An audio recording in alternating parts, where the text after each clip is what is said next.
আমরা বাঙালি এমন এক জাতি, আমরা যতই পোলাও মাংস বা বিরিয়ানি খাই না কেন, আমাদের দিন শেষে যেন ভর্তা ভাত হলে আমরা তৃপ্তি করে এক প্লেট ভাত অনায়াসে শেষ করতে পারি, তাই না? কার কার আমার মতো ভর্তা ভাত পছন্দ? আজকে আমি আপনাদেরকে দেখাবো হচ্ছে একদম সিম্পল একটি ভর্তার রেসিপি। সেটা হচ্ছে ডাল ভর্তা। আমার কাছে ভর্তা যে কোনো ভর্তা হলেই খুব যেন ভালো, মানে খেতে ভালো লাগে। নিমিষে এক প্লেট ভাত অনায়াসে শেষ করে ফেলতে পারি। ডাল ভর্তা অনেক দিন ধরে খাওয়া হচ্ছিল না, তাই ভাবলাম আজকে একটু করে ফেলি।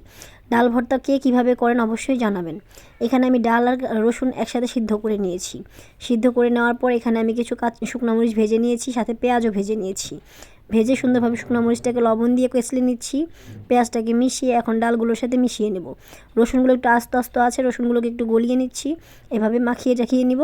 ব্যাস তৈরি হয়ে যাবে আমাদের মজাদার ভর্তা। ভর্তার ভিডিওটা করার সময় যেন মুখে পানি চলে আসছিল।